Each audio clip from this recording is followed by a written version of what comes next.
Hey team, today I wanted to show you how to reconcile the factory invoices with what accounts payables is actually doing, just to make sure you don't have any extra missing packing stuff. So the first thing we're going to need to do is we're going to need to pull in all our invoices from the factory. The easiest way is to go into the parts, reports, invoices, and it comes up this screen. So we're going to be doing this for the month of May. We're now in June, so what we'll do is we'll do it from the first. We want all the invoices from the first. We'll hit search. And right here are all the invoices themselves. You can see that we got quite a few. So what we're going to want to do is I'm going to put the arrow. I'm going to put the arrow. You can organize it from the second and on, or whatever the first date is, and organize them that way. But there's probably usually about 10 pages, anywhere from 7 to 10 pages, depending on how much ordering you do. So the first thing we want to do is copy this and open it into an Excel, or put it into an Excel spreadsheet. So what I do is I snap them and then open up Excel, so then we can copy and paste those things. So I won't have you go through the brutal thing of going back and show you my process on how I do it. I hit the arrow here, click on it, Control A, Control C, go over to my Excel, Control V, and that'll go ahead and do that. Don't worry that it's funky. I press on the keyboard now, I press down to get me to the next arrow. Then I go into number 2, Control A, Control C, and right here, Control V. And you do that process, make sure you'll hit the next 5 after you're completed with this 5 to go on. I'm going to go ahead and move forward with all these so you don't have to sit through every one of those. Okay, so I went all 13. There was actually 13 pages here, so it was actually a bigger month than normal. And I have all my invoices now here for all 13 pages. So I will just basically hit my little arrow here, Control Copy, go to a new sheet, and right click and paste values only so that I don't get all the other stuff. I'll edit it, double click on everything here so I only get the stuff that I want. So once I have all that done, I'll take the cells that I don't need. I actually know here that this is the shipment number. This is the invoice, which is important. The type of invoice. This is actually invoice date. This is printed date.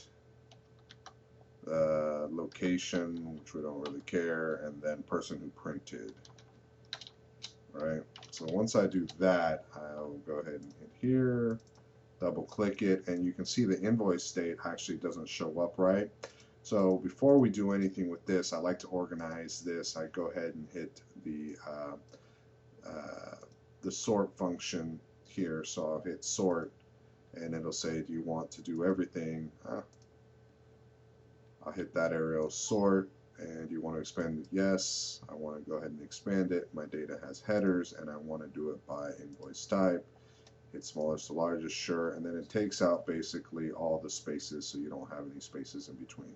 You have to do that in order for this to work. The other thing you need to do is Control Shift down. Let's format that. Sometimes this one over here is the same way. You'll have these funny numbers. Format the cells so that it's actually a date and not those funny numbers, right? So when we hit the date, hit OK, and then it converts those to numbers. Okay, guys, so now what we need to do is we need to reconcile the accounts payable. So basically everything that was posted in, everything that you turned in, we want to make sure that they didn't miss anything. The easiest way to do this is when you have your CDK drive up, go to the report and analyze, which is this little pie guy, and go under the AGRI, under accounting AGRI, it says account detail. Once you click that, make sure that you have the right store and the dates are right? So we want the 1st to the 31st, everything that was entered. The accounts is going to be your inventory account, so most of us only have one, or maybe tires and different brands, depending if we're a multi-store. If you don't know it, you should. You can also search it here, which will give you all the stores, and for this particular one, we know it's 24310.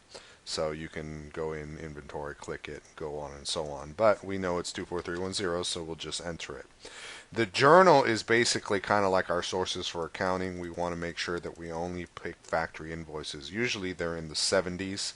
That's how we know that these are things that are paid out, and we want to get factory payables. We hit that. We hit view report.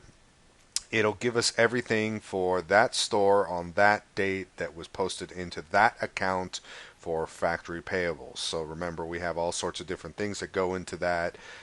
Invoices from other vendors, invoices from sister stores, things like that. So this kind of makes everything pure so that we just get that. The last thing we want to do is we want to export this to an Excel, and then we'll just call it AGRI. And save it to your desktop, and you hit save. Once you save that, it comes up here and it comes all stacked. You just hit the number 4 so that everything kind of shows up, and from here I'll go into this little column here, control shift down, copy, right, then I'll click a new arrow and I will paste my values here, right? So that comes here. Here's one thing that you got to watch out. Anytime you see these little arrows, that actually means that it's a text and not stored as a number. So we can hit Control Shift down, convert to number. You hit this little thing right here and it says convert to number. Once you click that, you'll see it all go down, and converting all those things to numbers. All right. Again, Control Z. If I hit it, click it, once I click it, Control Shift down, has a little arrow, click it here, convert to number, and that puts them all to numbers. Has to be identical, so however the numbers are formatted here has to be formatted here because you're looking for an exact match. Alright, so I'll rename this one AGRI. I already had named this one Factory Invoice. If you haven't, you can right click, name it Factory Invoice. Okay. We will do one thing here, is that the other stuff is kind of useless. Control Shift down, Control 1 brings up your thing, date, convert it to date, hit OK, and it converts those numbers to dates. Just a quick little thing here. What I do is I'll select the E, I'll hit an insert column, and I will put posted. And what that does is it's what's going to carry on to the next column. So what we want to do here is we want to define all these cells, all these ones here. We want to call it a name so that we don't have it arranged. And so what you can notice is I'll highlight these two, right? And this is going to be column 1, and this is going to be column 2. If we highlighted more, this would be 3, this would be 4, and so on and so on. What we want to do here is we want to define this name, and we'll call it AGRI, right? So that basically when we go here and hit AGRI, it highlights those cells automatically for us. Column 1, column 2. So when we go to our factory invoices, what we want to do is we want to do the same thing, insert it here, and this is where we want to enter our formula. So we're going to use VLOOKUP. Some of you guys are familiar with it. It says VLOOKUP tab, and then it says, well, what's your lookup value? This is going to be my lookup value. Then I comment, says, where do you want me to look for it? We want you to look for it in AGRI, and since we already defined it, we can type in AGRI, and then it looks for it there, and then it says, what column do you want to look? If you remember here, we had column 1, column 2. Column 2 is what we want to bring back, and then we want it to be an exact match, close parentheses, enter, and then it brings that information up. So once that's there, we autofill that. If you click the cell, hit Control Z, I'm sorry I did that a little fast. Click the cell, I put it on the posted, and double click it so you get that solid arrow, and it autofills everything there. So basically what it did is it did that formula for every cell. So now this is, remember, these are our factory invoices that we copied. I will go ahead and filter, and then what we want all the ones that aren't posted, right? So everything NA here, these are ones that it went and it looked into AGRI and it didn't find it. Well, some of these, I like to do these by date, so oldest to newest, right, is some of these, like Christina should have had these, or your accounts payable should have had these. These are, 15 days old, 14 days old. So she should have had those already.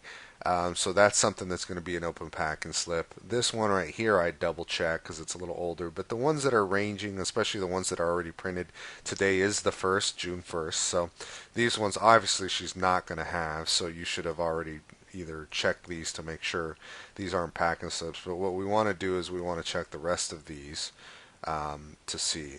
So what we'll do is we'll go into our factory DCS net or whatever our factory is and go into inquiries, reports, invoices.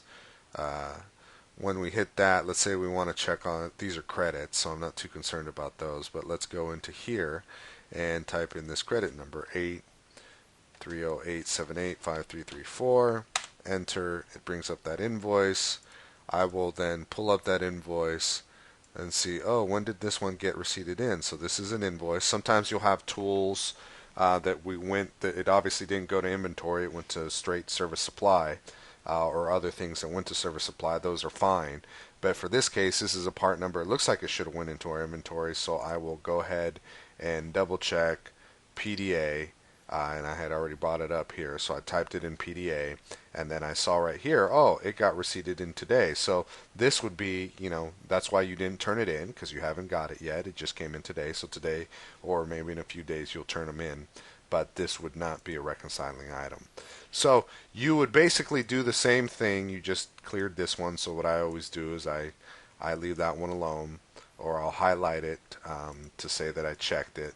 And then you do the same exact thing with all these other ones. Anything that you have received in the month from the 31st, those are things that you want to put aside because they're reconciling items. But go and do them one by one on all these. Do the same thing. 830878408.9. Let's see what that invoice is. Click that. There's a couple of parts. They tend to be a little big. Go to PDA. Type in the part number. I'll do the first one. I usually like to print these out just so that I have them and I throw them away. So this one, look at this. This is interesting. So this one here came from Redlands. Looks like this is a reconciling item because this is something that at least this particular part came in on the 27th, but she doesn't have this invoice. So if you haven't already done so, this would be one that would be on an open packing slip. We do the second one. That one came in the same day. So somehow she had missed this or she has not posted it yet.